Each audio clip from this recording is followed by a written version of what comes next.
Yes, welcome back. It is another episode of Made in the 1980s, and this week we truly will get an escape from your grown ass life. Man, if you are unaware by now, I am Camp from the Port and back. It's been a couple weeks, but we back. I got my guy, and he is here. Please introduce yourself for the people one time. It's your boy back for the first time again.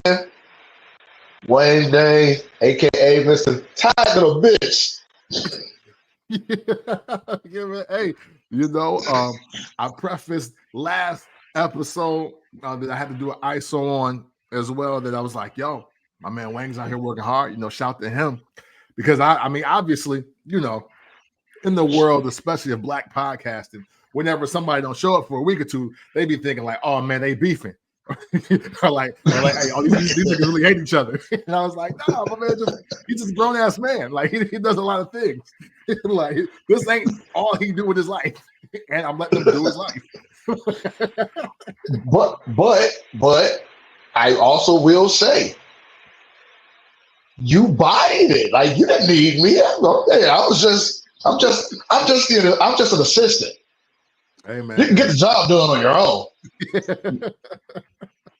Hey, you know what? Hey man, hey, even Jaylen Brown needs Jason Tatum. You dig what I'm saying? So it just I feel it. You know what I'm saying? Titles got to be won. You can have the winning season, but if you don't get the chip, it don't really matter. You dig? So this is true. But man, great to have you back. Great to have you back so we can talk some more music. We're gonna go nostalgia. I think it's just a thing that this show made in the 1980s. When we get into our nostalgia music bag, people just love the shit. Like they love it. So we are gonna keep coming up with these topics for y'all. And I think this one is gonna be super dope. One, because I don't think anybody's ever done a show like this one before that we about to introduce. And two, it's going to get the gears turning. I think even in this conversation, just like the Power Ballads joints, which I think is still like the number one show that we've done. I think this one is going to rival that. I don't know, man. Power Ballads, man, they still the truth. Again, you're talking to two 80s rock heads here.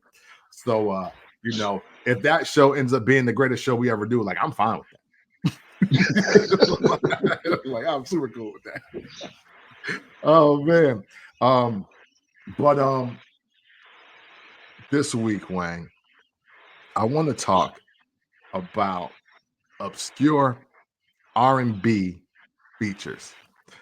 What comes to your mind when I say obscure R&B features? Like, what are you thinking about when I say that? What I'm thinking about when you say obscure R&B features is two things.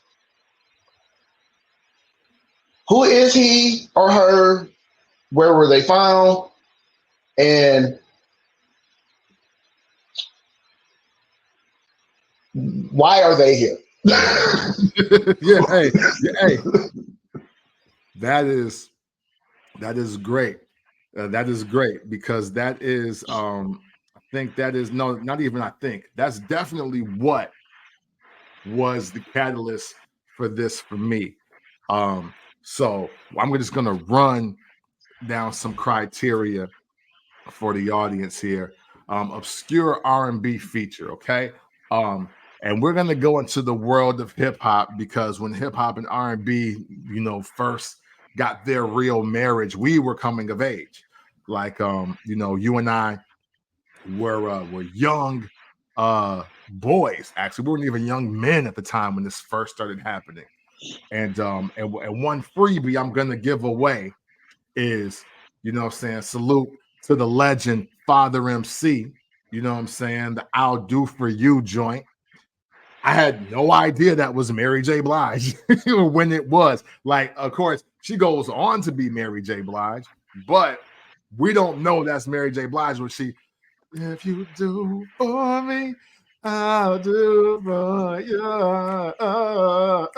And I was like, oh, hey, yo, hey, whoever this girl is with the little blonde hair, she got to kill it this shit. So that's what the R&B, the obscure R&B feature is. We're only talking about well-known rappers, well-known figures, maybe anticipated albums, and all of a sudden you hear this voice, male or female, and they killing it. They body in the hook, they body in the bridge, and then you can tell it's like, man, they really trying to make it. Like they really trying to get on and stay on. Like this is the shot. Like even though some of these songs are way before "Lose Yourself" by Eminem, yo, this is they one shot to blow, and they not trying to miss this opportunity. So it's only for those. So hey, and look, if they become famous or you realize it was them later, like that's cool too. Another one to throw out there. We already said Father MC, Mary J. Blige and the Father MC, I'll do for you. I mean, hey, look, did you know who KC and JoJo was on Brenda's Got the Baby? I had no clue. Hold on.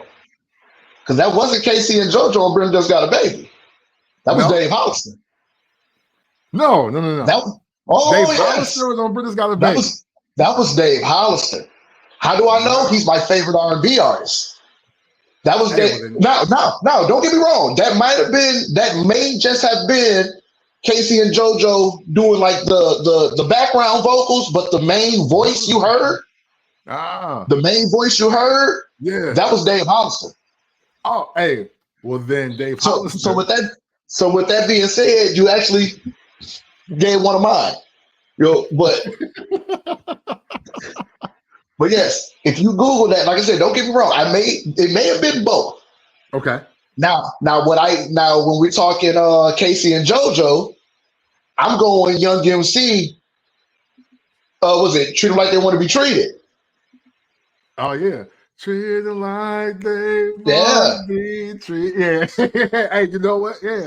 And it's, you know what? But to your point on that, I had heard Casey and JoJo's voice so many times, it didn't even hit until I heard Stay and Forever My Lady. I was like, wait, I've heard these voices before. And then sure enough, credits going crazy. Like Casey and JoJo had been everywhere before their album had really like popped and like blew up. It's crazy. If I'm not mistaken, I can't think of the name of the song. It was from a movie soundtrack, black movie soundtrack. Shit, I don't got my phone or my other computer where I'm at right now, so I can't even look at it. I can't even look it up right now. But Dave Hollister sang lead vocals in the song, and nobody knew who he was. Man, I can't. The Weekend. This is how we go on the weekend, Friday, Saturday, Sunday. No, it was like Ride or something, like a Fat Beach. No. It was on a black empowerment type movie. Like it might have been like on like Boys in the Hood soundtrack or some shit like that. Higher Learning or something like that. Yeah, it was something like that. One of those type of movies. It was like on a John Singleton movie or some shit like that. For the soundtrack. But hey, we did name both of them. We named Boys in the Hood and Higher Learning. I mean, hey, you know what I'm saying? Yeah, and shout out to the OG Chubb Rock. Treat them right. I just thought about that. Treat them right. Yeah. Chubb Rock. Treat them right. Yeah. Chubb Rock. Yeah. I said Father MC. Hey, listen. Hey, look. Father MC and Chubb Rock. Two of the, I think, I ain't gonna say underrated runs, but runs that I was expecting to happen that didn't. Because I always thought Chubb Rock, Heavy D, and Father MC were going to be like the biggest rappers in the world, just based on the setup. Like they had they had decent flows, decent bars. It looked like it was they were all affiliated with Uptown and all of that. And I mean, production was there. Shoot, hey, a couple of Heavy D singles was produced by Teddy Riley. So I'm thinking like, yo, these about to be the biggest rappers in the world. And then like Snoop and Biggie came, and I was like, oh. Yeah, well, hard to beat that. Yeah, their run started late. Yeah. Their run started in the transition. Yeah. So it's like, like, and I will say Hammer took majority of that spotlight Oh in yeah. that transition. Oh Because yeah. like I said, because Chubb Rock's cadence was one of the dopest. Like I compare Chubb Rock's cadence, even though they don't sound the same. I always compare Chubb Rock's cadence to a MJG. Yeah. Once you hear his voice, it was commanding. Mm. So but it was what they were talking about. It was just like, no, shoot a nigga in the face. We ain't trying You know what I'm saying? Like, yo, we ain't got time for all that. If you ain't finna shoot a nigga in the face, we don't want to hear it, Oh man. So sorry for giving away one of your picks, but we're gonna have you repeat it anyway, though. So listen, obscure R&B features, our favorite obscure R&B features. Again, superstar rapper, unknown singer, but they body the feature, and hey, they may even be the best part of the song. I think I got a couple of those as well. But let's just go. So listen, I want to tell you the song that made me think of this topic again for the second time. I've always thought about this. The first time is with a gentleman who I'll share a story about with, because I got the chance to talk to him on Twitter. It's kind of dope. But the second time I thought about this very topic of favorite obscure R&B features, it's on the way to work, and legendary Memphis rapper MJG comes on my shuffle. That Girl, featuring Rodney Ellis. Listen, I don't know who Rodney Ellis was. I don't know if he was Alfonso Ellis' cousin. You know what I'm saying? I don't know if he was maybe the nephew of 8 Ball or MJG. I don't know. But let me tell you, his singing of That Girl on this hook and in the bridges and to close out this song, he is slaughtering this. He is slaughtering this. And whenever I said, oh no, I was like, oh, hey, oh, he want to get it. Like, he want to be on forever. He said, Luther, I'm coming. Like, yo, like, wait, pause, because but I was like, yo, damn it. I was like, Rodney Ellis. I was like, yo, they didn't even give him a smooth name. Hey, yo, that's Rodney Ellis. Let him come in here and sing this real quick. And then, and I don't know at that time. I don't know, because this is like late 90s. So I don't know if they thought they was gonna get maybe like Genuine or Donnell Jones or maybe even Johnny P at that time. But I tell you what, Rodney Ellis showed up. He's like, no, I got this, big dog. This me right here. Rodney Ellis on That Girl is a phenomenal feature, and I've never heard from Fam again. He was never in the back of the source. He didn't sign No Limit. Like, nothing ever happened with homie, but he is slaughtering That Girl. Every single bar. KILT.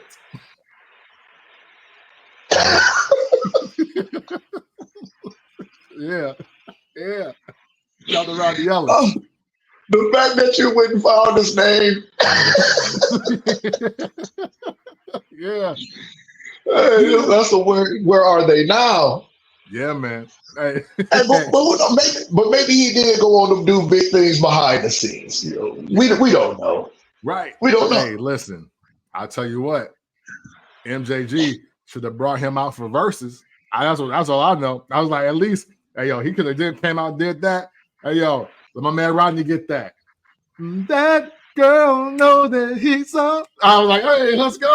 I'm like, yo, let's go. I would have stayed out. I would have marked out. I always wonder why MJG put that song out as a single. Not that it was a bad song, but it was just like based off of the history of 8 Ball and MJG. Why did you pick a love song as a single?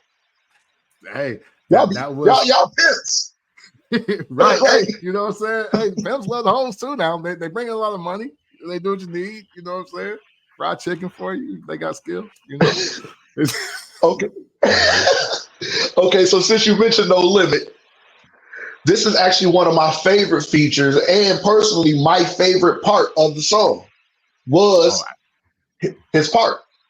hey, I think we got the same song. Go ahead. Go ahead. Snoop Dogg, Slow Down, featuring Odell. Oh, yo, I forgot about this joint. I forgot about yeah, hey. Like That no, was on the Game is to Be Sold Not to Be Told album, or was it Top Dog? I want to say Top Dog. Okay, because I want to say I Top was gonna say, Dog. I was like, man, that might have been the best thing on that whole album. That first No Limit album, that first Snoop No Limit album, nah. Top Dog though, that bang. Like literally, I would listen to that song. I kid you not. Shout out to Snoop Dogg. I can't tell you a bar on that song, but I know the hook and I know the bridge because whoever the fuck Odell was, slow the road, the key, what the hater. What? He going crazy. He going crazy on that. Shit went crazy on that shit. That nigga said, "Hey, I'm finna get on today, nigga. I got a song with Snoop Dogg. Right. It's all from here. On. Let me put the chronic down. Like, hold on. Look at the room temp water. You got to hear this.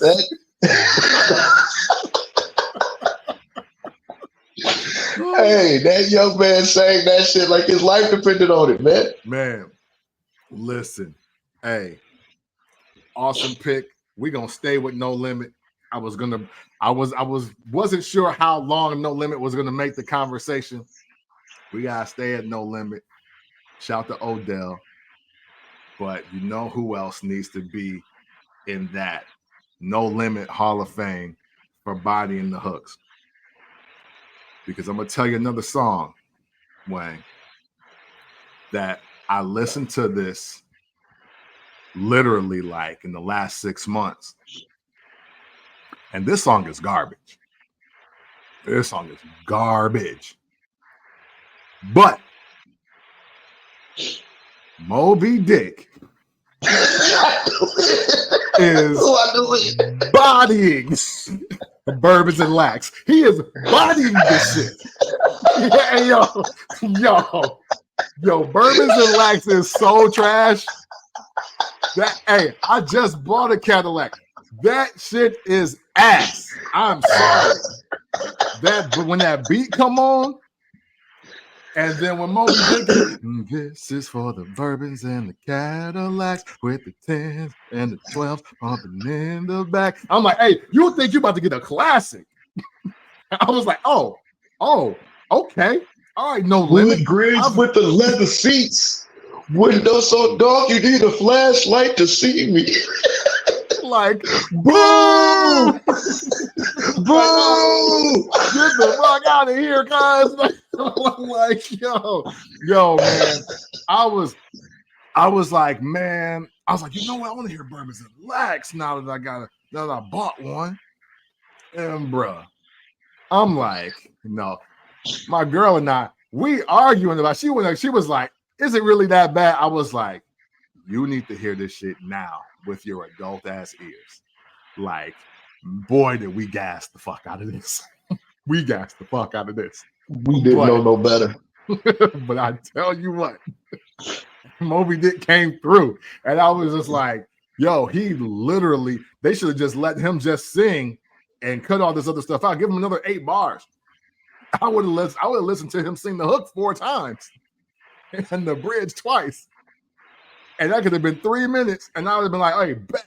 we good here. We don't need to do nothing else because, man, terrible. But also because I had to read the credits on this, I didn't realize Moby Dick and Sons of Funk were on Miss My Homies. I didn't know that they were like all singing that together. So I was like, oh, hey, look.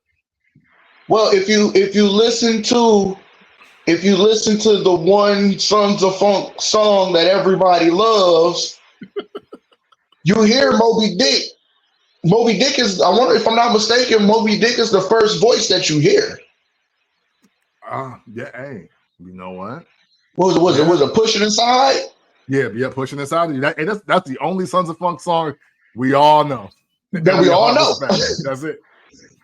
But yeah, if you listen to that song, if I'm not mistaken, correct me in the comments if I'm wrong, but I want to say Moby Dick led that song. Hey, I think you're right. Hey, listen, from a very surface level, No Limit listener, I'm giving it to you. Like you're right. You know what I mean? Hey, listen, I'm not here to cap. I'm not here to front.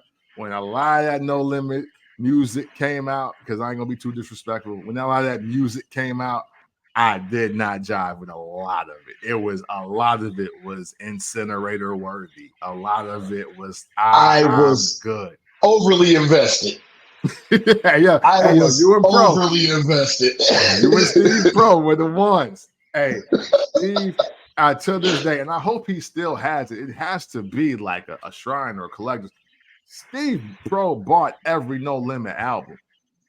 He had the ones that was in the magazine, the back of the magazine. He got the ones that was coming soon inside the sleeve. I think he had every single joint but the Mercedes one, but he was looking for it. He was looking for the album. And I think by the time it came out, it was just over with. He was like, all right. It was over with. Yeah. Oh, yeah. So, I most definitely fall in the same boat as Steve. Shout out Steve. Yeah, shout the Pro, man. Shout the Pro, man. Because I was not jiving to that at all. But yeah, hey, look, Moby Dick, Sons of Funk. I Miss My Homies is a good record. I'm not down in that one. But Bourbons and Blacks? Is it a good record because it's a good record, or is it a good record because of the meaning of the record? You know what? I'm gonna say both. I'm gonna say both only because, we grew up in a very tough and rough time for raps. So like for rappers that are tough and are gangsters or whatever, are singing about how they miss their friends, they miss their brother. Pimp C's verse about just like, hey, yo, your friends tell you get out the streets. Like, I ain't gonna front. That ain't one of the top tier Pimp C verses. But forever in my mind is the phrase, he told me, see, leave the streets because rapping is your thing. And I don't know why it randomly pops in my mind like every few weeks. So sometimes the verse ain't got to be super fire. It's just got to be memorable. And okay, you know what I'm saying? Like again, a lot of people feel this way about Wishbone, right? Because they're like, yeah, he not better than Lazy, Crazy, or Busy. I was like, but if it's one verse you remember, it's definitely Wishbone. You remember his verse from Crossroads, East 1999. East 1999, and what was my favorite verse was what was the song Family Tree on the compilation album. Oh yeah, the Bone Mo Thugs joint. Yeah, this is my family. Hey, kill that shit. Hey, listen, man. Hey, listen. A lot of, I would even say that the two verses everybody remembers from Thuggish Ruggish Bones are Lazies and Wishes. I guarantee it. Like those are the only ones that you probably can quote at least 8 or more bars from. Okay, so but back to the no limit thing. This is something that I thought about some years ago, and I never had a chance to verbalize it to anybody. Was it just a no New Orleans thing to put people on your song that can't sing and have them sing? Hey, Because Cash Money did that shit. Because me personally, hey, crucify me if you will. Moby Dick was a terrible fucking singer. He had moments. Yeah, hey, you got me. He had moments. He had moments where he's just like, yeah, okay, but 95% of the time, vocally, Moby Dick was going to let you down. You're right. We're gonna sidebar real quick, ladies and gentlemen. We gotta talk about this. This is great. This is great. Because I feel you. Because in the grand scheme of everything, you know, I don't know who bought the Moby Dick album. I don't know. I don't know who it was. Maybe Pro. I don't think I went that far. But here's the deal. This is why Master P is forever a legend and an icon and shit. And he can probably walk around unarmed in New Orleans or the entire state of Louisiana, because he literally put the hood on and gave the people that might have an ounce of talent, he gave them just enough hope that if I keep working, it might be all right for me. You know, like, there were a lot of rappers and singers and what have you that were not good on No Limit, the roster, right? A lot of them. But you can't deny Beats by the Pound. No. Them niggas cold. Like, they cold. You cannot. If nothing else, Beats by the Pound is cold. You may not like Mr. Serv-On, but... And I didn't. But Fiend is decent. Fiend is decent. We're not going to do decent my ass. Fiend was an animal, dude. Hey, I'm trying to gauge it. I still to this day listen to Fiend. And not No Limit Fiend. No, International Jones Fiend. Right now, Fiend. All the way with your mixtape. I'll fuck with Fiend. Still. Hey, listen. The biggest surprise that I got at the Currency Jet Life show was when he said, "Here come International Jones, aka Fiend from No Limit." I was like, wait, what? I was like, this is the most like obscure rebrand I've ever heard of, because people had done it. You know, 2 Chainz already did his rebrand and got a second run. And now here he is with Jet Life. And I was like, yo, that's Fiend.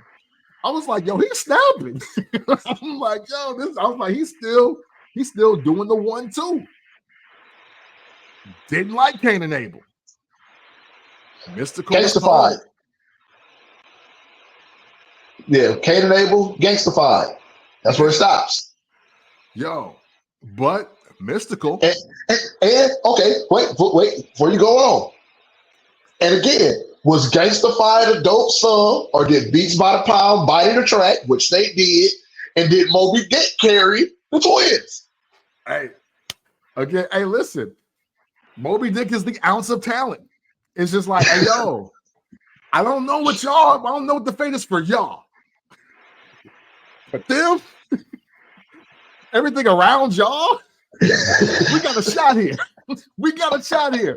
Hey, the beat fire, like, yeah, we know Moby Dick ain't KC Haley, but he doing his 1-2 on this. Like, he's doing what is needed on this. Like, so your verse got to be better.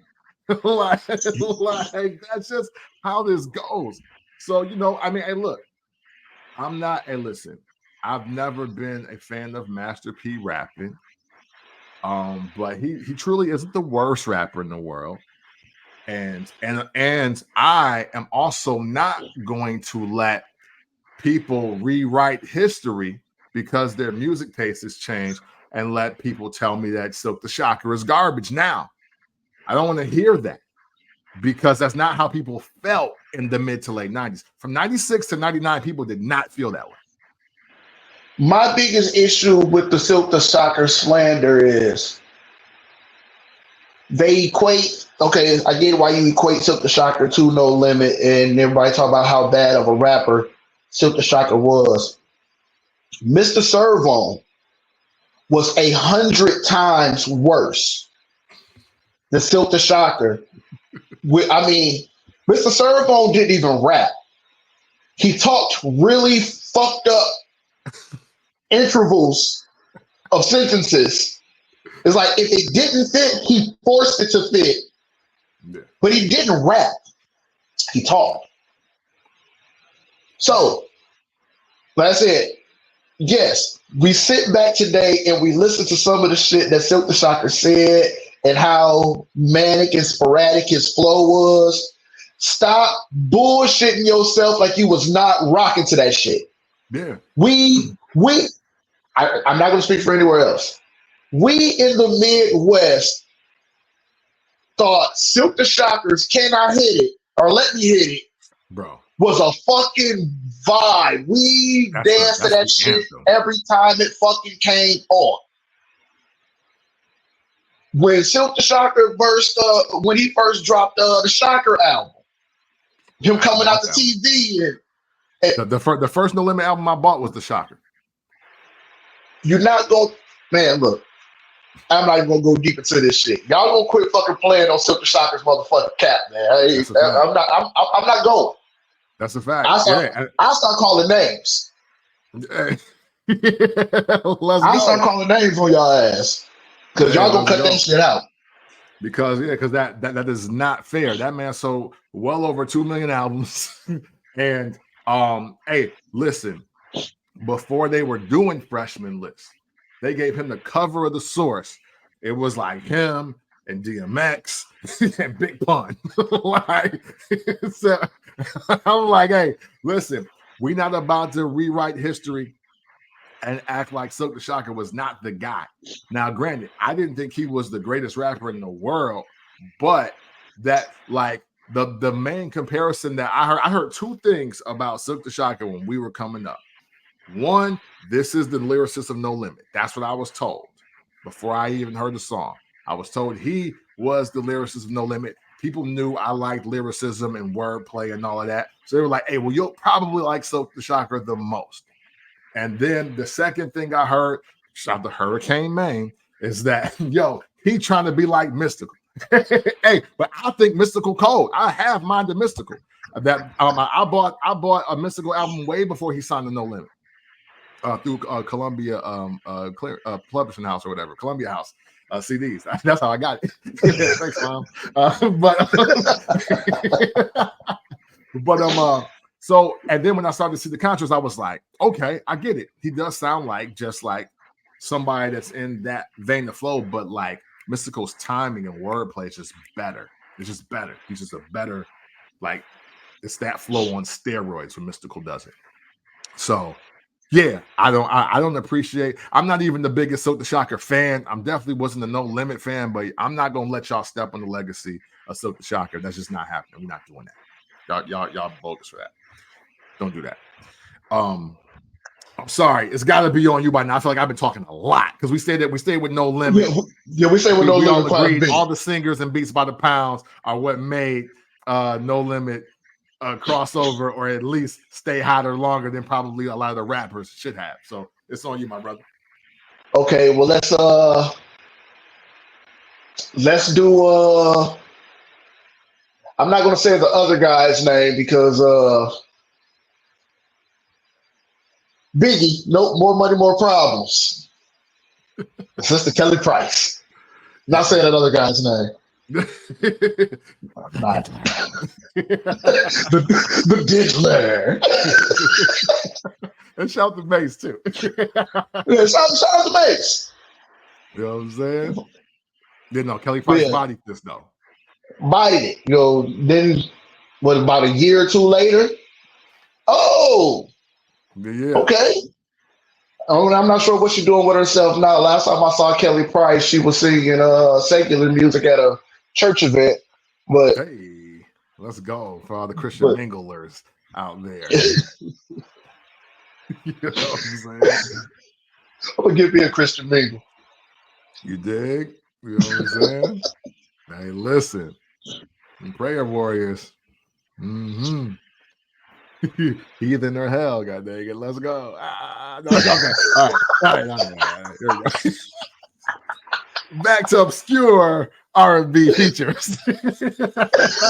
Or made in the 1980s. Let's do it. Okay. Real quick, because I want to get my guy his proper respect. The first time I ever thought about this topic as a whole is because of this song. And the reason why is because before this song, I could say I hated this rapper outside of maybe like 3 songs, maybe 4. But then again, I wasn't a big listener. But I will say this song helped me listen to that guy's catalog and provide some asterisks to his catalog, but at the same time, concede and give respect. I stopped hating. Stop hating in a real way after this. And that is actually, well, the first song is Avery Storm on Rich Off Cocaine. And I know if Bang hearing this, he cracking up right now because he always goes back to the day that I was having a cookout and I was drunk at my computer singing the hell out of Rich Off Cocaine. He was like, I thought you didn't like Rick Ross. I don't. But this nigga Avery Storm killing this. I don't even know who dude is. I was like, is he from Miami? Where is he from? I was like, dude, I'll buy his album because he killing this to me. So I got Avery Storm is the one. He did the one with that Ross did with Nelly too, right? Yep, here I am. Yep, that's the other one.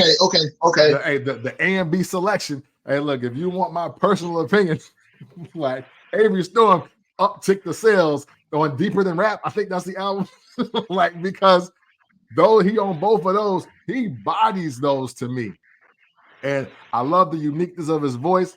I love that he looked like the second cousin of all the DeBarges. And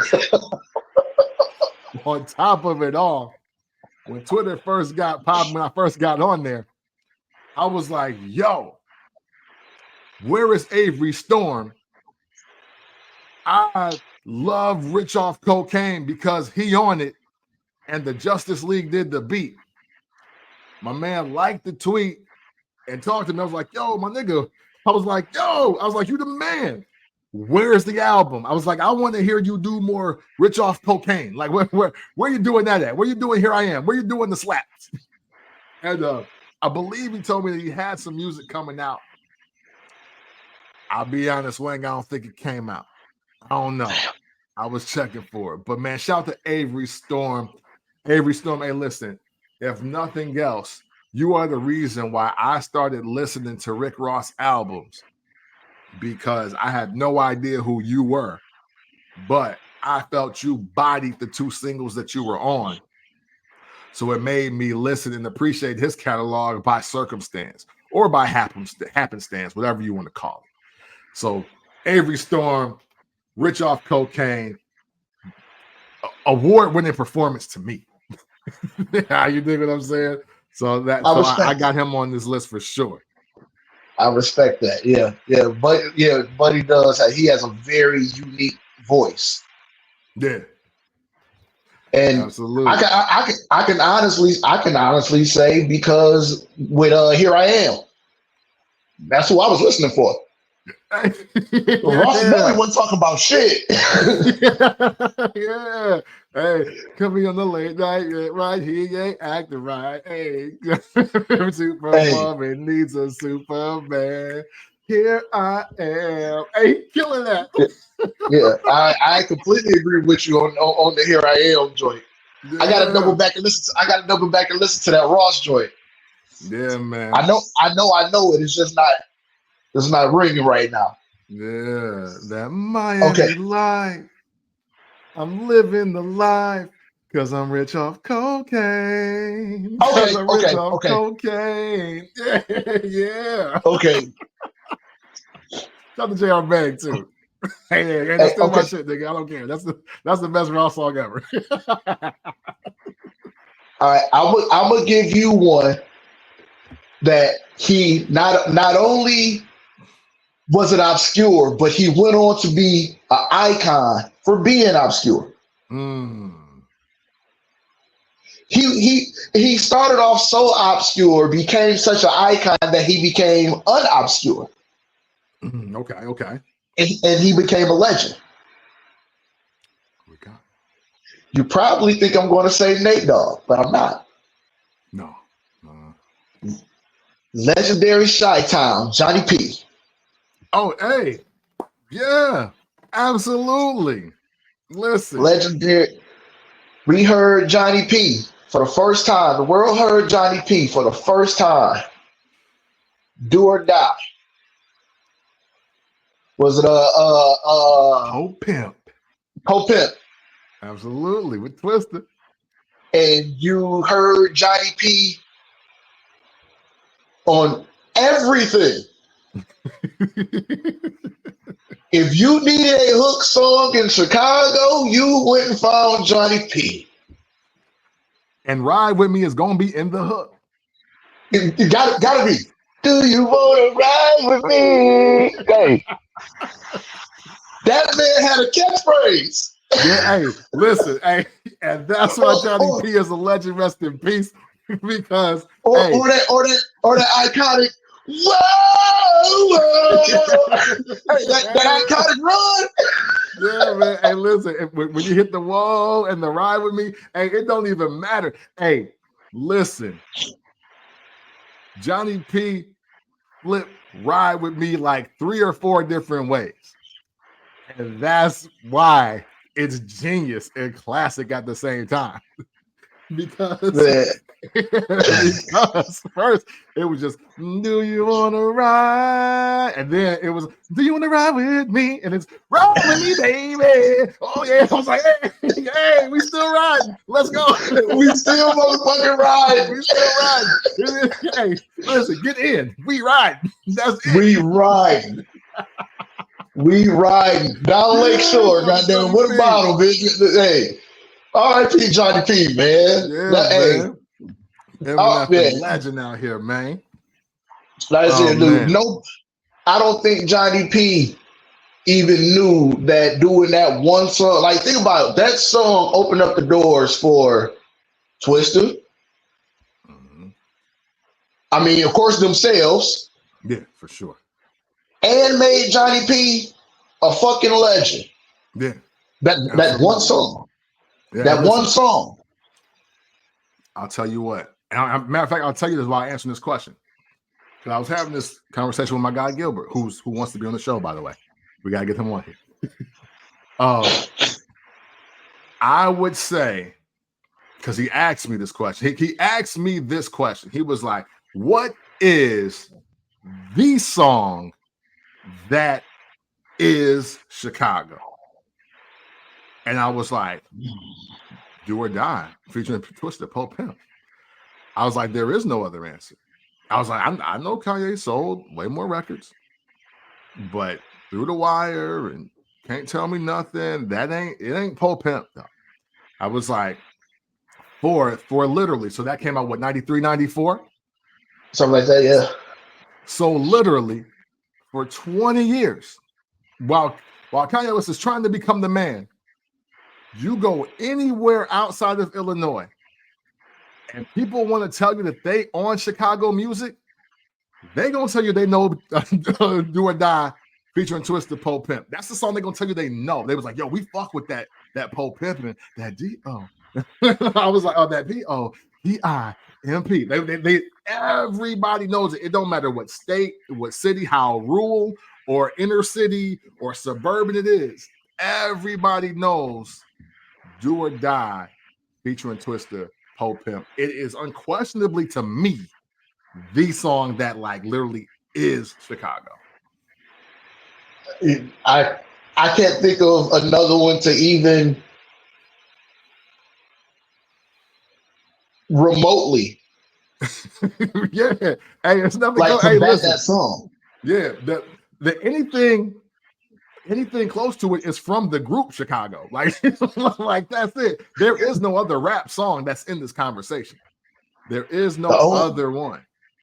The only one that I could think of that could even come close would probably be no, can't even say that one. I was going to say Twista's Emotions, but that's more. Yeah, but it's a little too urban. Yeah, hey, but and also for that, because Twista, hey, I'll say Twista is the rapper that people from outside of Illinois, outside of Chicago, will tell you that they know in an effort to show you that they know about Chicago rap. It's not, I mean, it's not even Kanye West because he's global. So when somebody say Emotions or Adrenaline Rush, they just telling you that they love Twista. That's it. Because a lot of people, for some reason, well, they're out of state. A lot of people think that Poe Pimp is Twista's song. Like, they just think it's him. It's like, no, he a feature.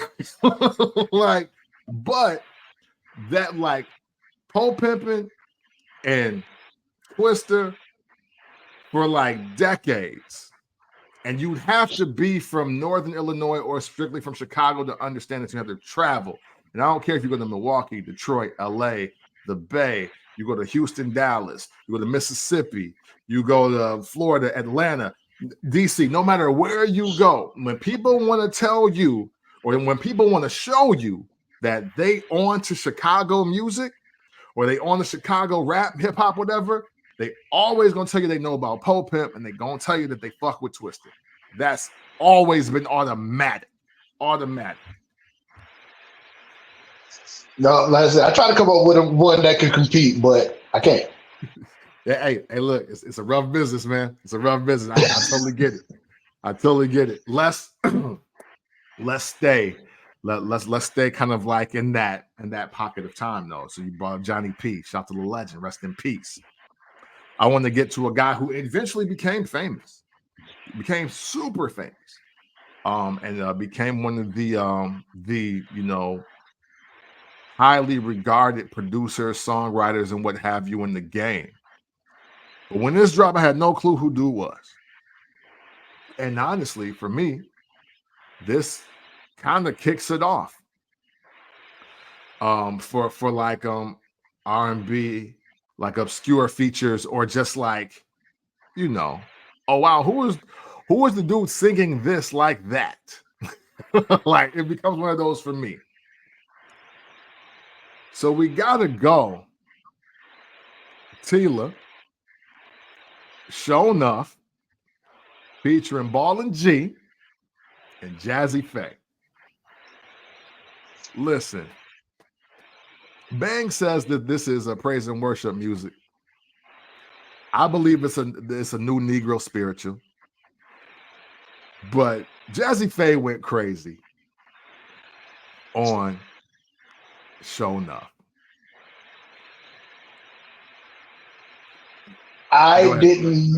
It didn't register to me that was Jazzy Faye until Versus. I used to play Show Enough by Tila on repeat. Yeah. Love that song from beginning to end. And when they brought Tila out when Ballin' G brought Tila out for the Verses and Jazzy Faye came out, fool, when I say my mouth dropped to the fucking basement. What? Yeah. That was Jazzy Faye. That was fucking Jazzy. Grab my phone. Go to YouTube. Tila, Show Enough. Now, mind you, the one that I clicked on still didn't say Jazzy Faye. Mm-hmm. It just said Tila featuring Ballin' G. Yep. I hit play. That's fucking Jackson. Like I had to double convince myself. Yeah. Even though I knew at that moment, I knew, but it was like, this guy has been around that long. Yeah. He's been doing it for that long. And here it is now, almost 30 years later. I realized that he's been doing it that long. Mm-hmm. That shit blew my fucking mind. And then, not to take over your topic, but when I watch the R&B Money podcast that he did, man, look. Yeah. Nasty. Yo. Hoes with no clothes showing love. Shaking that ass in the club. Nigga, what? Nigga, what? That's it. You know what I'm saying? Hey, to this day, I'm still torn between the radio version and the CD version, because I also love hoes in the club showing love. Like, because, hey, listen, it makes sense to me. Whether they got on clothes or no clothes, if they showing love, that's they all showing that love. Yeah, they showing love. That is it. That's all that matters. I thought that's what we were supposed to do in the world. I thought we were supposed to show love in the world. Yeah, not a whole show love. Yeah, man. I need to be there. And shout out to Tila too. I think he's one of the greatest Memphis rappers ever too, by the way.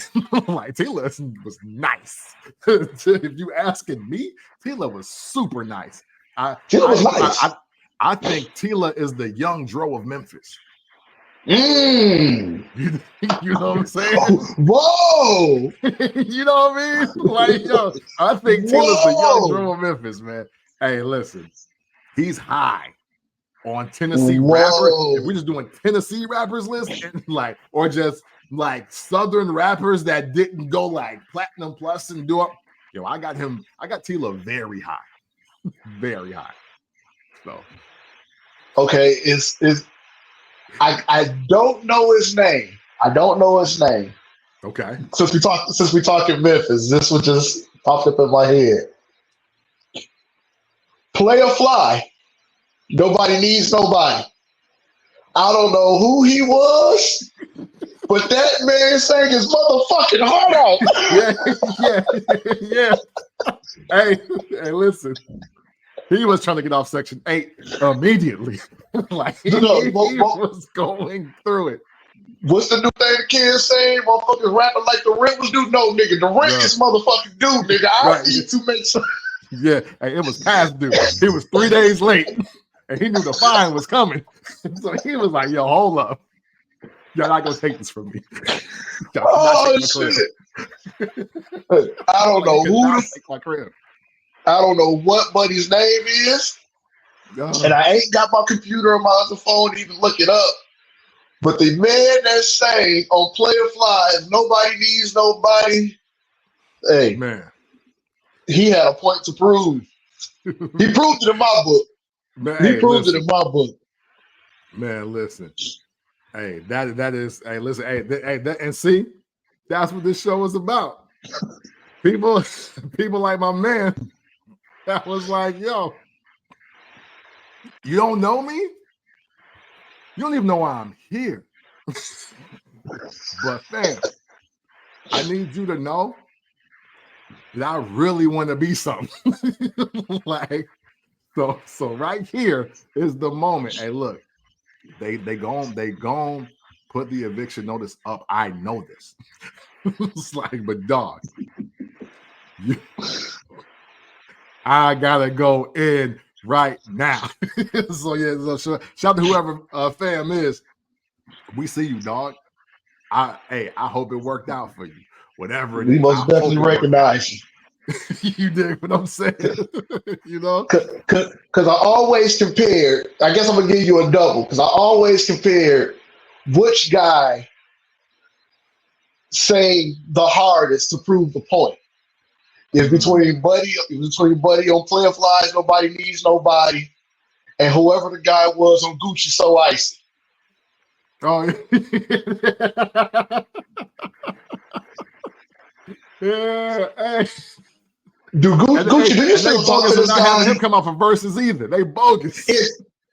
Bro, my girl will contest to this. I said, regardless. Now, me personally, I was a bigger Jeezy fan than I was a Gucci fan. So For sure, same. just when it comes to music in general, I was Team Jeezy over Team Gucci. For sure. But I also said that if Gucci does So Icy and he brings Buddy out, he automatically wins. Automatic W. Yeah. Yeah. Gucci could have did So Icy, brought Homie out from jump, and I would have shut it off. I don't even want to hear it no more. Be like, hey, look, I got this though. I don't even want to see the rest of the show. I'm done. Gucci won. Right. Listen, I had to look it up. So the dude in the Play a Fly joint, my man's name was Bill Chill, bro. Like, hey, yo, hey, Bill had absolutely zero chill when that beat hit. Because he was going crazy. Like, he was going crazy on that. And dog, the dude on So Icy, Lil Will. Lil Will, that's his name. I don't know what Lil Will went on to do. If them men are still in good health, somebody need to get both them men together and put them in the studio. We need an R&B album. Man, hey, I promise you, I'll buy it. Hey, if they don't give that type of effort, I promise you, I'll buy it. Hey, straight up. Hey, listen, man. So it's something to be said about the hunger and the passion. See, we're gonna have another conversation about this at a later date. But this is why I don't believe AI is completely going to take over music in the music industry. Because some of these moments, you can't type them in. You can't type them in. Dog, we're talking about people that we've only seen or heard of from one time and we never forgot what they did. Like, AI can't do that. AI Absolutely cannot not. do that. Like, dog, you think AI can get Rodney Ellis the fuck out of here? Huh? You think Bill Chill and Lil Will is gonna let AI out sing their ass? You out your damn mind. It ain't never happening. They never letting that happen. You heard it here first, or maybe the 1980s. Damn it, they're not gonna let that happen. So. Oh shoot! Oh man. Okay, where am I at? Okay, boom. Okay, yes. Go to New York. Let's go to New York. I'm gonna start first with the I thought it was a lie because rappers be lying. But turns out it was the realest thing ever.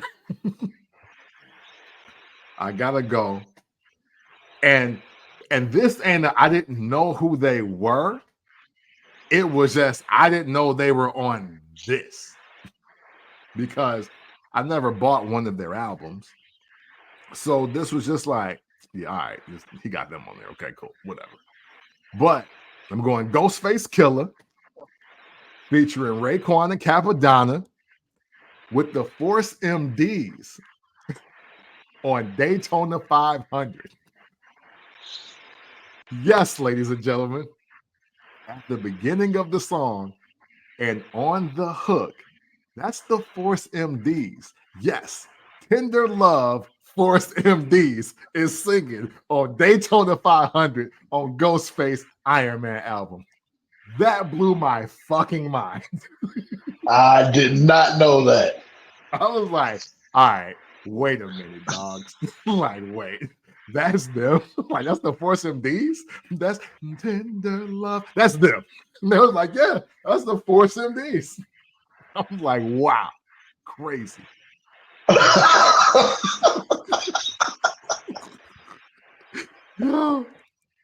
Crazy.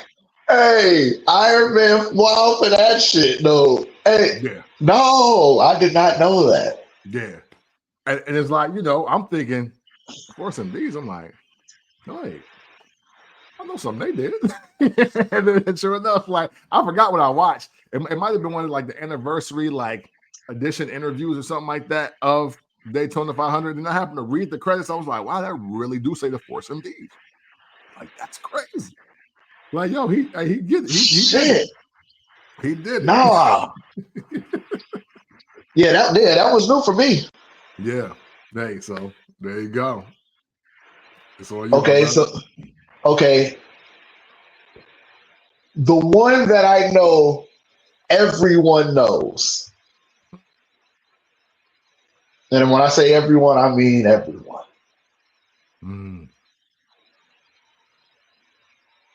Tasha. Sluggish Bone. Hey! Yes. Probably the most iconic, woman feature of the 90s. Everybody know. We don't know Tasha, but everybody knows Tasha. That's right. That is right.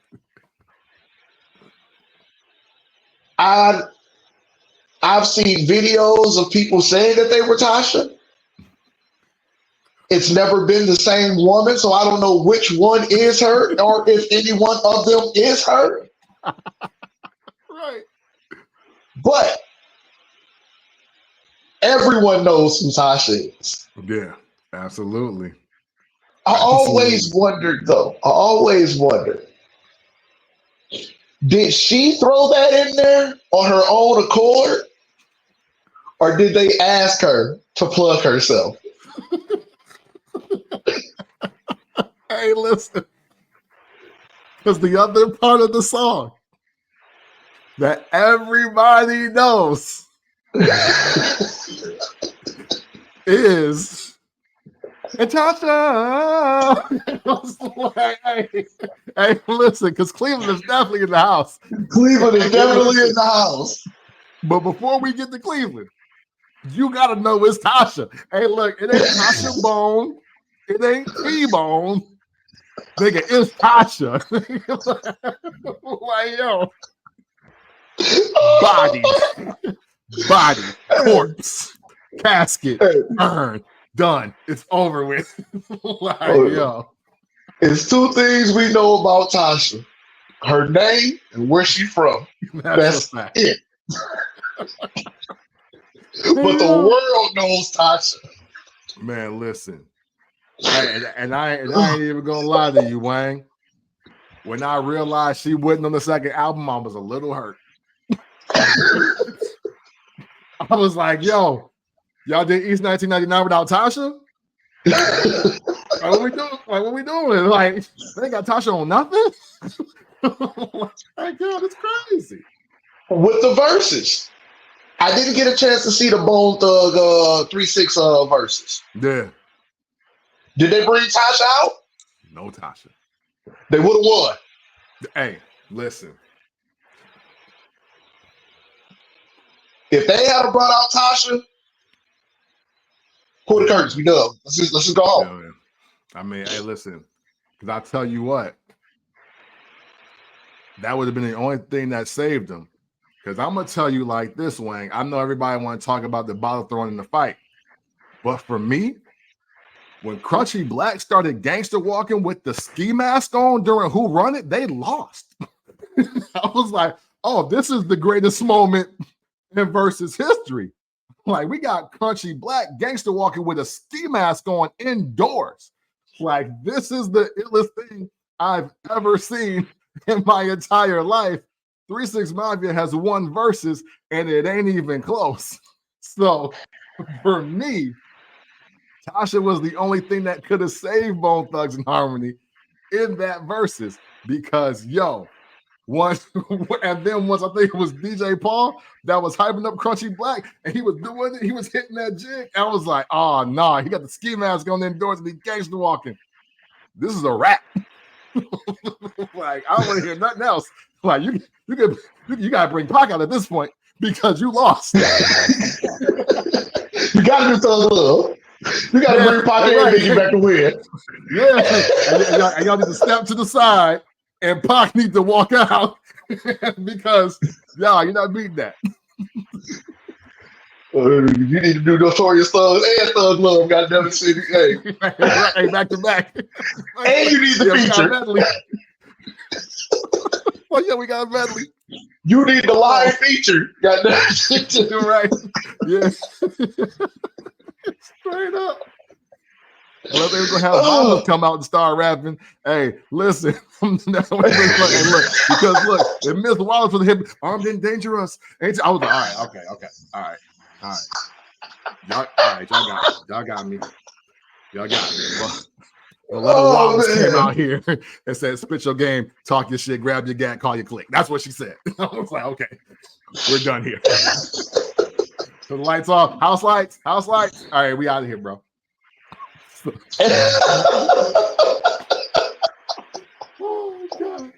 Oh my god. Oh my god. All right. We're gonna stay in New York. We're gonna stay in New York. Same crew. Wu-Tang Clan. I was a big Wu-Tang fan. Still am. I heard Triumph today and went crazy in the car. Turn the volume up to 55. I love the intro. This too, by the way. I'm going to go to Genius, Liquid Swords album, 1996. The Genius, Cold World, with a dude called Lifelines. Now, I never heard from Lifelines again. But man, his interpolation of Stevie Wonder's Cold World on this hook is phenomenal to me. Like, yo. My nigga singing the hell out of this. Baby's crying from the shots, brothers getting knocked. Shit is deep on the block, and you got me locked down in this cold world. I was like, he got the street version. I'm like, yo, he going crazy on this. Hey, and you can tell that he is doing another take every time. Like, I want to show him unbelievable respect. They must not have had enough editing time. So they was just like, hey, Lifelines, we need you to go in room B. All right. And when the Genius stop rapping, you need to come in with the hook. Because I kid you not, like, you get like, maybe the first two are the same, but like I think the last two hooks, he changed the octave, he busting the run on that hoe at the end. Then he flipped in some ill DeBarge bridge. Like I think it's a Bobby DeBarge. I was like, yo, this nigga just bodying all of the classics. Like on some street projects, on some Killer Hill project shit. Like this is ill. That might have been some old RZA deep thought fucking crazy shit. No, we just gonna have this shit rough and rugged as we could possibly make it. We do this shit in one take. However it come out, that's what we use it. Hey. And here come Lifelines. Baby, you running from the cows, busting out shots. Shit is deep on the block, and you got me locked down in this cold world. I was like, yo, this nigga is going crazy. and I think that's him on the interlude singing the new edition, Lost in Love. Like, in the background. Like, I really think that's him. But man, listen, shout to Lifelines. Unfortunately, a Wu chamber that was never used again. He must have been like the 43rd. I don't know. But fam, you did the damn thing on that. Genius Liquid Storage, still my favorite Wu album ever. One of the reasons because Lifelines is going crazy on that Cold World, dog. So you, brother. All right. So I got one more that I could think of off the top of my head. All right, for sure. And maybe I felt like he went on to do big things outside of just doing hooks, because to me, his solo album was fucking phenomenal, front to back. There's one song on that album that I would skip. And it wasn't because it was a bad song. The song just didn't go with the vibe of the rest of the album. Okay. Sleepy Brown on Outkast, Southern Play, not Southern Playlist of Cadillac Music. It was on International. Oh, what album? What was it? The All ATL joint? Came from far away. No, that's Southern Playlistic. So, okay, yeah, Southern Playlistic. Yeah. Sleepy Brown. And I want to say the album was called Mr. Brown. Mm-hmm. Yeah, Sleepy Brown, nice.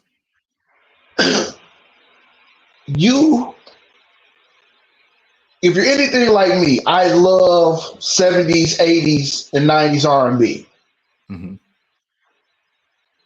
When I heard this, man, I'm like, where the fuck did they find Curtis Mayfield? Hey, man, facts. Facts. Hey, listen, to your point, I always thought it was a sample until I realized, oh, that's a dude that's singing it like today. Oh, shit. Yes. I'm like, where the fuck did they find Curtis Mayfield? Like, where the fuck did they find Pusha Man? And then he did a couple other joints, and then he dropped the solo album. Mm-hmm. And Cam, if I'm lying, that CD did not leave my car for over a month. Nice. I didn't want to listen to nothing else but that Sleepy Brown album. Now, I wish I knew the actual name of that album because I ain't listened to it in so long that I'm probably going to go home and clean up and put that motherfucker on Spotify. But but he can't.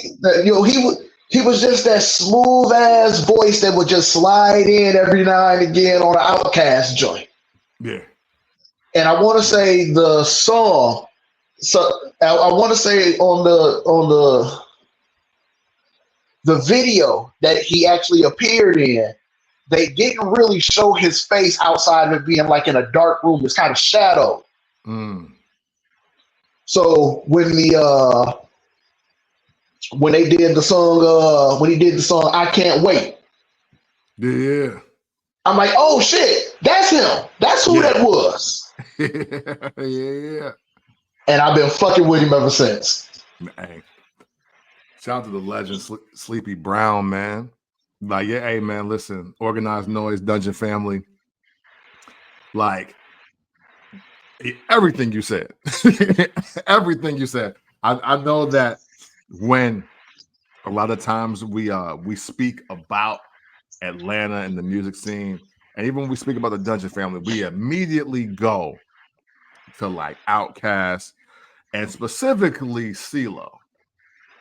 But man, oh man, if y'all don't recognize Organized Noise and specifically Sleepy Brown, dog, boy, hey, listen, incredible crew, incredible crew in every way, and yeah, hey, listen, there's literally nothing that they couldn't do,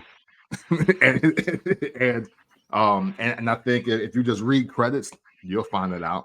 Just In and Out of Atlanta, the whole nine, and obviously R.I.P. to Rico Wade. You know what I'm saying? One of the other part of the architect of that sound that came from that crew, man.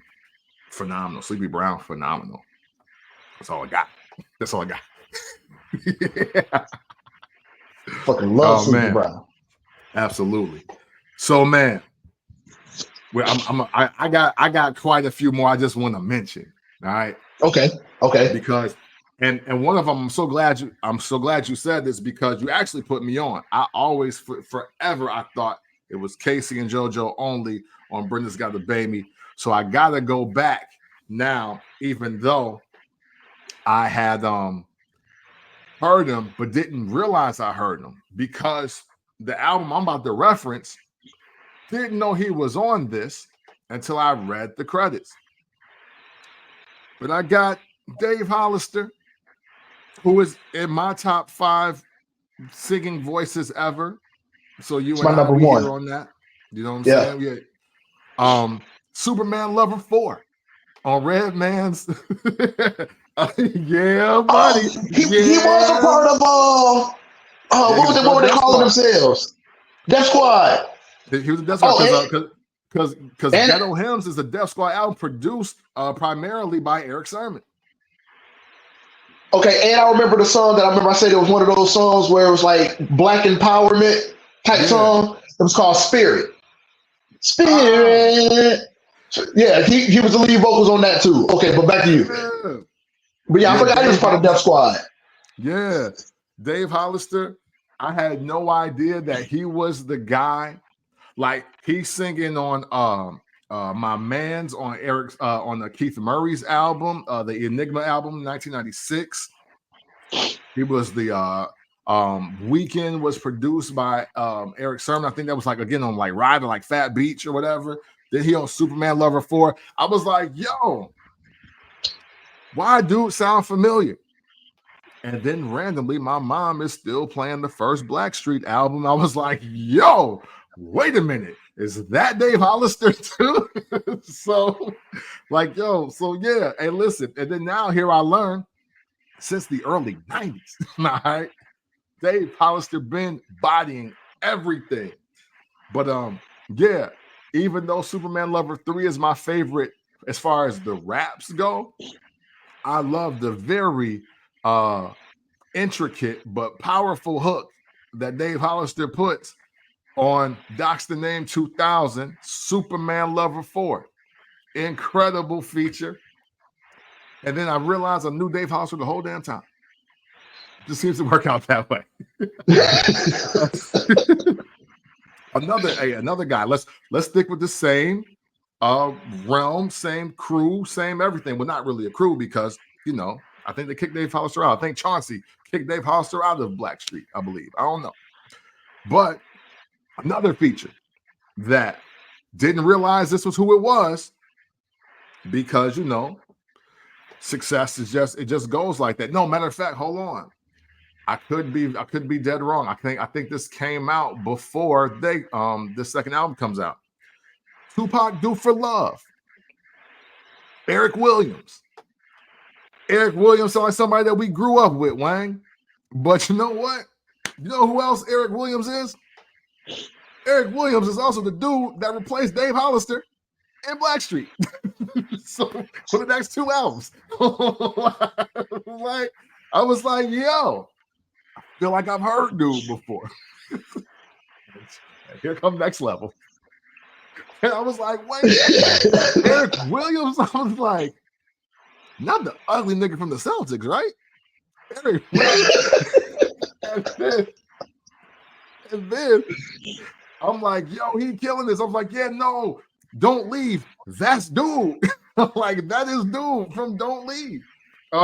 So shout out to Eric Williams for Body and Do for Love. And I really had no idea who he was at the time. Quick mention, because I just felt he should be mentioned. I thought more was coming from dude. Mike Shorey on Fabulous, Can't Leave You Alone. Because he on there and on the Street Dreams mixtape.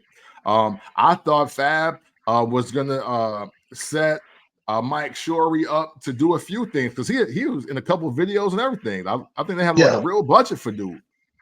Don't know what happened, but hey man, I like what he did. Hey, even when he was rapping on Street Dreams the mixtape, I was like, oh, like because they did a different version of Can't Let You Go, but it was like I think it was like damn, what was it called? I don't know. I forget the name right now. It was like Can't Leave You Alone Part 2 or something like that. But they call it like a different name. You know what I'm saying? Like Can't Let Go or whatever. Another one that I want to throw out here because this guy, I didn't realize at the time, was going to become one of my favorite producers of all time. And so I started reading credits.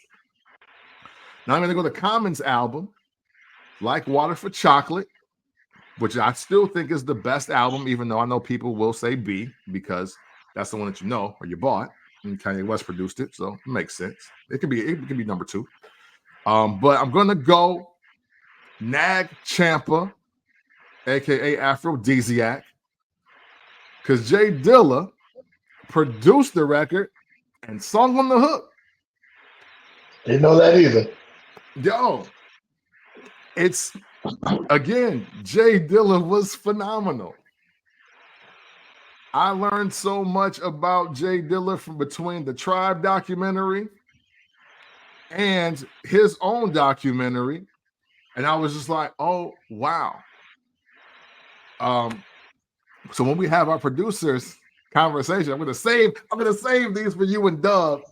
I'm gonna save what I know. I'm gonna save what I know. And I think y'all might know already, but I'm just gonna save it. We don't want to give out, we don't want to step on the dope and sell it twice. You know what I mean? We ain't gonna do all that. So, but Jay Dilla singing and producing Nag Champa for Jay Dilla. It dropped in 2000. I think I want to say I didn't hear Fantastic Volume 2 until 2001 or later 2000. Yeah, because they have it was later because Thelonious is also on the Common album, is also on the Dilla album as well. But enough about that. Let's go. I got two more guys. And one of them I became a fan of and even like bought some of his EPs. So he didn't end up being obscure. Matter of fact, he went on a real decent R&B for street niggas run. That makes sense. I'm gonna go Imani. And the first two joints I heard Imani on was Joe Budden's All of Me. And then I also heard him on I Couldn't Help It. So, but if you check Imani. Imani. You might have also heard him on some Jadakiss records. You might have also heard him on a Rick Ross joint or two. Like, Imani ended up putting his voice to quite a few records. And I'll tell you what, he's got 2 EPs or albums. I'm not sure how they're framed. But Songs About Her and Songs About You, fire. You want to have some songs and some melodies and some cadences and lyrics that make girls want to get high and have nasty sex. He has, for sure, a handful of those records for you. I love a lot of actual like songs. So Amazing, Tub of Milk, and it's this ain't about him, but listen, Imani got joints, and I know he's like kind of semi-active now, and you can hear him primarily on the Joe Budden podcast now, and he's doing an excellent job in that realm as well. But yo, oh, that's the same guy? Yeah, absolutely. Oh, shit. Shit. The new light-skinned dude, that's on. Yeah, that's Imani. Yeah. Oh, shit. Yeah, hey, listen. They reference it every once in a while, but yo, I really wanted the SLV album. I really wanted that. Sex, Love, and Vices. I was like, yo, they bodying this. Because even on some of Imani's projects, Joe's singing backup. Like, you can hear him. Like, so they literally like singing, and then like I think on like Some Love Lost or No Love Lost. It's a couple Joe albums after you get through Padded Room and Escape Route. Like, him and Imani are like singing hooks and trading hooks, and he's rapping and Imani singing. Like, it was a real thing. Parks on production. Like, SLV was probably the most anticipated album I never got in the 2010s. I'm just going to keep it a buck. Like, they up there like that for me. Like, the actual music they were putting out was dope. I did not know that was the same guy. Yeah, maybe I wasn't paying attention enough. Yeah, man. So, hey, listen, I would say, if anything, man, y'all check out Imani's music, man. Like, dude got some joints, and he can really sing too, man. He's actually super dope. And my last guy, man. And I want to I want to show this man some respect because I think if his label keeps it together for just 4 or 5 more years, this guy's out of here. And I don't know what happened. But man, we gotta get some love to Rel, man. Rockefeller Rel. We gotta do it, man. Rel, listen. Rel was on the Young Guns, No Better Love. Bodied that. He was on the Beanie Siegel, Change Gonna Come. Bodied that.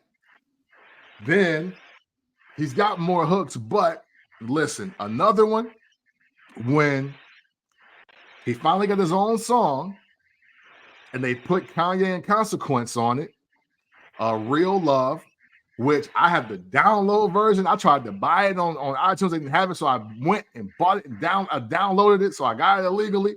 But hey, listen, Rel, hey, look, if you want the bread, I will Venmo you right now. Like, because I thought you were super next. To me, you were the crooner of Rockefeller. You were what, in my opinion, you were what Fat Joe was trying to do with Terror Squad. You were what Nas was trying to do with Quan. You were what Death Row did with Nate Dogg. But unfortunately, Jay and Dame started hating each other when you got cooking. So, like, I feel out of everybody in Rockefeller, if you dropped an album and you went gold to platinum, fuck y'all. You know who I feel bad for in the Rockefeller breakup more than anybody, Wayne? Rel and Petey Crack, because they were gonna get their shot. If Rockefeller stays afloat till 2008 or 9, they're gonna get their shot. Because they was buying everything. Rel on a hook. It's where it stopped for me. I did not want to hear Rel do a song after he did that. What's called If It's My Baby. Hey, let me tell you, the song's got a lot better. Hey, listen. When I heard If It's My Baby, all I could think was, this is what y'all gave him? Y'all gave him I Don't Want to Know Part 2? What are you doing to this man's career? And I'm going to speak for him. He probably heard that song and was like, what the fuck is this? Yeah. But they giving me an opportunity, so I'm just going to roll with it. Yeah. Because listen. Nobody heard If It's My Baby and was just like, hey, yo, you hear that new Rel? Hey, yo. Listen. The worst part about that song is you can tell that Blueprint was already done and recorded. It's like, hey, no, Jay got a classic. We can do anything at this point. We can do anything. We can do anything. Was it 2001? Yeah. We can do anything we want, bro. You ain't heard Takeover? You ain't hear Izzo? You ain't heard that? Nigga, you heard Girls, Girls, Girls? We can do anything now. Wow. Like, if this my baby, if that's my baby. It's like, nah. Hey. And the reason I feel so bad is because Rel had been around for a long time. Man. And it took state property. It took the Young Guns. It took Kanye West. And then they started doing the right things with him. And then they broke up. That sucks. You sat through a lot to end up in this space. He was around since Streets is watching the soundtrack. and it was almost time. They kept him longer than Chris John. They kept him longer. They kept Rel longer than Chris John. But do you think it was just the fact that Rockefeller couldn't market R&B? They didn't know how to market, because Chris John should have had a better run too. Hey, yes, I'm with you when you're right. What was the other girl too? Was Tierra Marie? Yeah, they tried. And they tried. They gave her the hardest beat in the world. They should have gave that beat. They should have gave that beat the Beans and Free, first of all. Man, that shit slapped so hard. Yeah. Hey, that was the first time in a long time where I knew dudes was trying to grab the R&B beat to rap the hardest verse they could to it. Like, we went to the club popping bottles. We weren't fucking no bitches. We weren't trying to make love. Niggas grabbed that make a girl feel good beat and was killing niggas. They selling dope. We pushing ladies down the stairs. We're choking your pops out. We doing everything. We doing all the madness, all the shenanigans. Like, yo, niggas was like, that nigga girl, no, nigga, hey, I got dope on the back and push it with crack. And I'm like, oh shit. I'm like, yo, you about to go nuts. I'm like, yo, dude is in here going. So many freestyle sessions I sat in. They used to killers on the Tierra Marie beat. Hey, that beat was so hard. Oh man, that dog. Hey man, niggas was straight killers when that beat came on. It's so hard though. It don't make you want to soften up your image at all. I'm riding through the. I don't even need nobody's fucking rapper.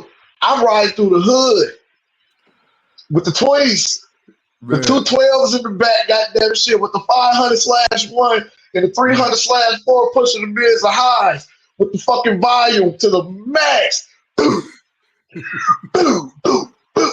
Man, that shit hits so hard. Dog. Yeah, man. Hey. So yeah, man. Shout out to Rel, man. I'm sorry, man. I'm sorry it didn't work out for you, my brother.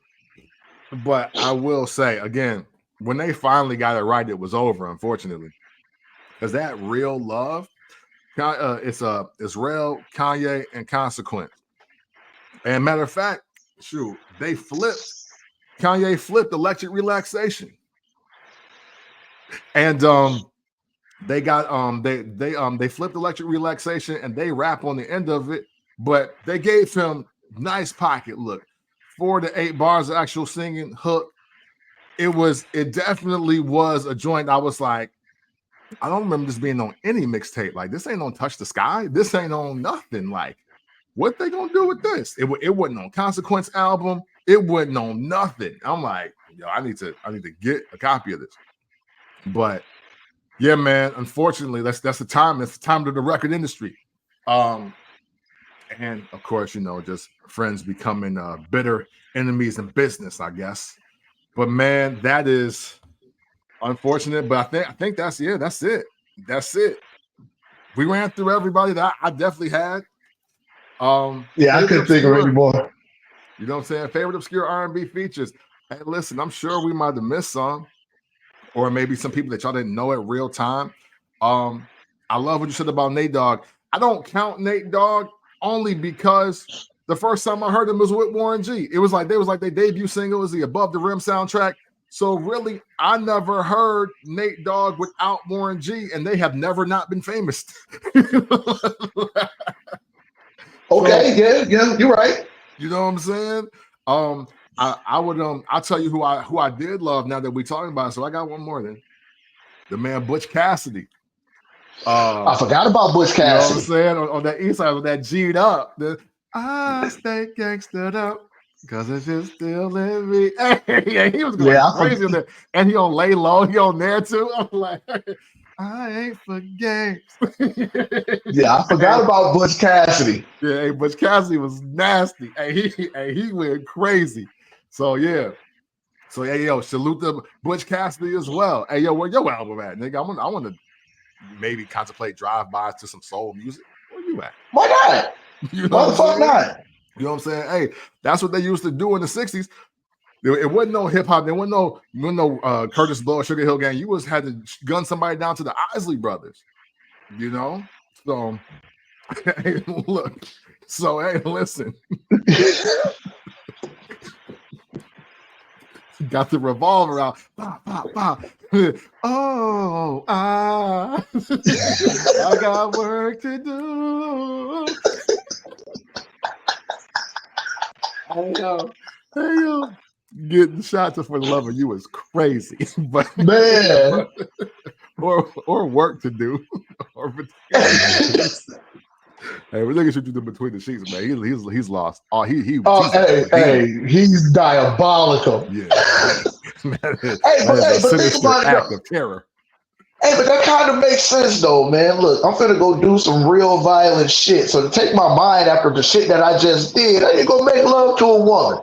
Like, you don't want to go to your girl crib after you just did a drive-by. I just shot 8 niggas. I don't want to fuck. Yeah. And this is the wrong time for.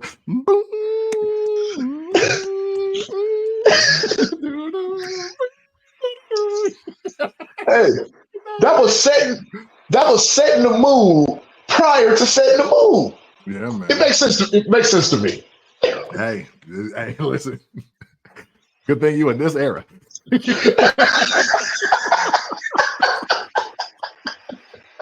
Oh shoot! Hey, believe it or not, R&B music has stopped me from crashing out before. Hey, it was a dude. I had been looking for this dude. I had made up my mind that when I see this guy, I'm smacking the fuck out of him. It don't matter where I see him. I'm sending it up. If you don't want to fight, I'm gonna make you fight. Because once I smack you, you're gonna want to fight. I had just got out of the car. Matter of fact, I had just finished listening to Dave Hollister's Destiny. You don't want to fight after you hear something like that. Yeah. Hey. I done shut the car off. I'm walking into the store. I'm still humming the rest of the song because I stopped it in the middle of the song. So I'm kind of just walking up. I'm humming and shit. And I see this nigga like, I don't even want to fight. Like, I ain't even in the mood. Hey, listen.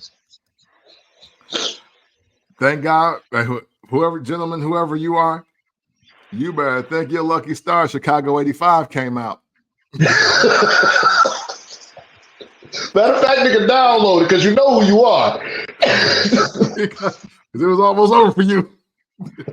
You better be glad Chicago '85 was in the deck. Oh man! Oh my God! How you go? You can't go into a rage, man, as you just heard. Dude, come on, man. Whatever, man. Oh, you know, download that album, bitch ass nigga. You know what I'm saying? Immediately. Literally get the soundtrack that saved your life. Oh man. Oh my God. This was phenomenal. Hey, we're gonna stop right here. Because man. Hey, let's definitely keep going. Yeah, we can definitely keep going. But man, favorite obscure R&B features. Let us know yours in the comments. If you want to hit us up and tell us about the show and the ones that we might have left off or ones that you didn't even know about. Let us know, man, because I know it's probably plenty more out there, but these are the ones that stood out to us. Thank y'all so much for tuning in to Made in the 1980s. And just know, it's always love.